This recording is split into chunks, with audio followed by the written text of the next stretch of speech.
Alors, je voudrais vous proposer méditation sur la première lecture des Actes des Apôtres.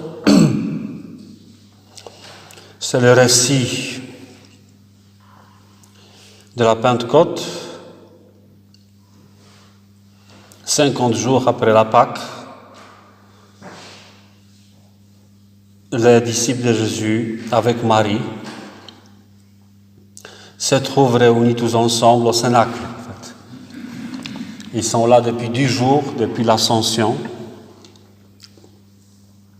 Et là, nous avons la description de la venue du Saint-Esprit. Soudain, un bruit survint du ciel comme un violent coup de vent. La maison où ils étaient assis en fut remplie tout entière. C'est-à-dire, il y avait un coup de vent, en fait, de tempête, qui a secoué le Cénacle. Et ce qui est souligné dans ce passage, c'est la violence de ce vent-là, de cette tempête, un peu comme depuis hier chez nous, il y a une tempête. Et en fait, cette image du vent, c'est très riche, ça signifie en fait l'Esprit Saint, qui planait au-dessus des eaux au début de la création.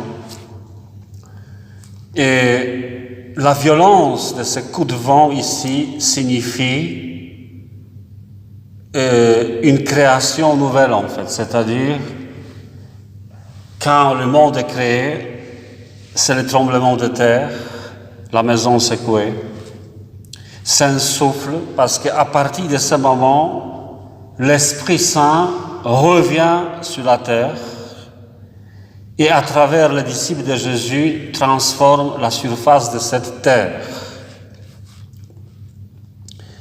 Alors leur apparurent des langues qu'on aurait dites de feu qui s'est partagé et il s'en posa une sur chacun d'eux. Donc il y a le feu du ciel. Alors le feu dans la Bible a deux significations. Première, c'est la signification négative, c'est-à-dire le feu purifie ou détruit le mal. Voilà. Et nous le voyons par exemple avec l'histoire de Sodome et de Gomorrhe. Le feu qui tombe du ciel, c'est pour détruire l'humanité pécheresse, quoi.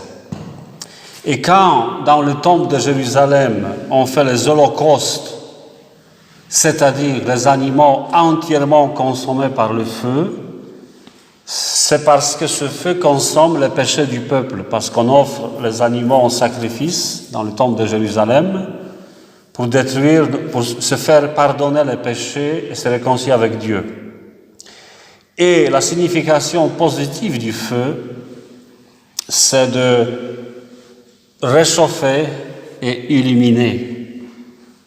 Le feu donne la lumière. Donc les disciples de Jésus, recevant l'Esprit Saint, sont purifiés par le feu et ils sont remplis d'un zèle d'annoncer la vérité de la parole de Jésus. Et ils vont dans le monde entier prêcher dans la force de l'Esprit la révélation de Jésus-Christ, la foi en Jésus.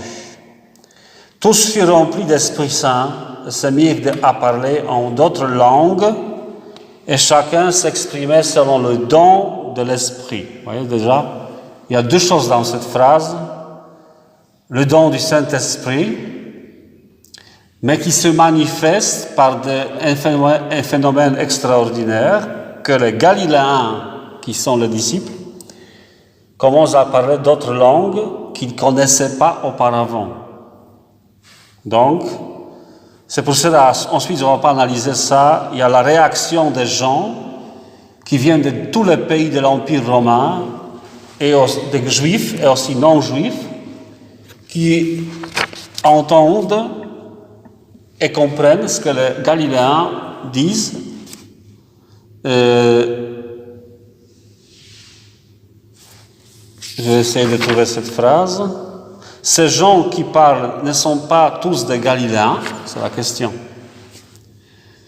Voilà, donc vous voyez, depuis toujours, l'Église, les pères de l'Église des premiers siècles, vous voyez dans cette image aussi une autre chose, c'est Tour de Babel en fait. Quand on construisait le Tour de Babel,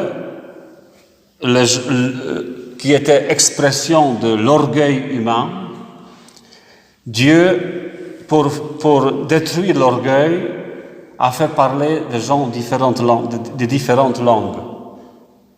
Et là, dans ce signe de l'Esprit Saint qui vient, ces gens divisés selon les nationalités, les langues différentes, sont maintenant réunis ensemble grâce à l'Esprit Saint, à cette unité qui existait au début de la création, harmonie de l'humanité.